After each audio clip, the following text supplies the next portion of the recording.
Our next speaker is Mercedes Montagnes, class of 2005.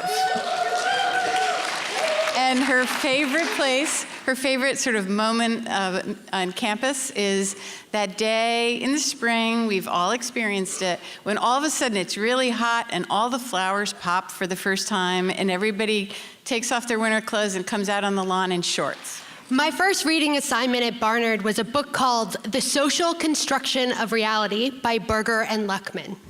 It was a very dense academic book, and I can remember a sinking feeling in my stomach as I read 6 words on the first page that I didn't understand.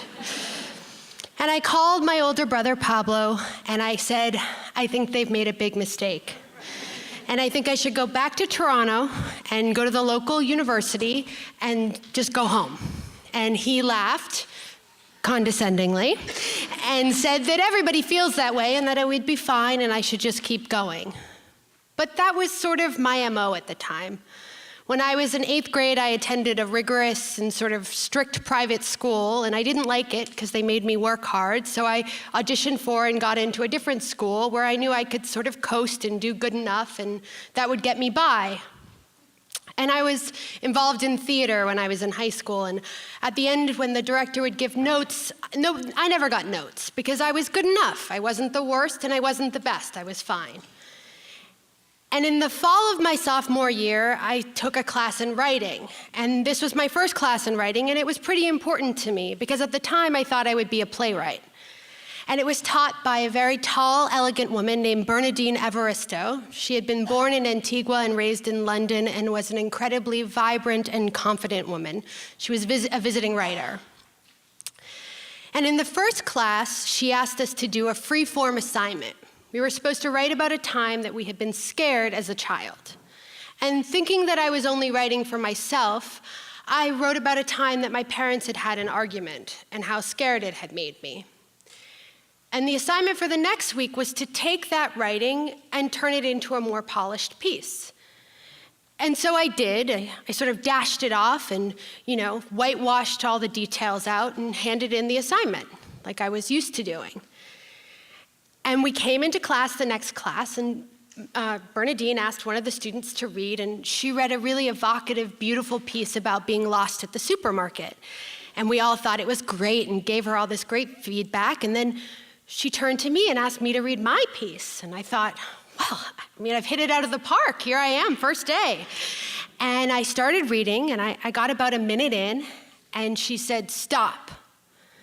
And she looked around the class and she said, is anyone interested in what she's reading at all? And I could feel the burning rising up in my cheeks. And I was just humiliated. And I just kept thinking about how I could get myself out of this situation. I needed to get out of this situation. And I wish I could tell you why in that moment I didn't run away, but I didn't. And I went up to her after class and I said, can I talk to you? And she took me to her office and I said, what do I need to do? How can I be better? And she said a lot of things, but it basically came down to work harder. And that's what I did. I worked so hard. I've worked harder in that class than I've worked in any class since. I grappled with the assignments, I rewrote them, I read them out loud to my friends, I fretted over them, and I just poured everything I had into that class. And on the last day of the class, she asked me to come back to her office, and I did. And I was incredibly nervous. And I went up to her, and I didn't know what she wanted to talk to me about. And she explained to me that at the end of every writing class for the semester, there was a student reading symposium, and people were selected from each class to read the very best story from that class. And she told me that she had picked me. And to this day, I am prouder of nothing more than I am proud of that. And in the end, I think what I learned was that you can work really hard and you can succeed. And you can work really hard and you can fail. But in the end, it doesn't really matter unless you worked hard. Thank you.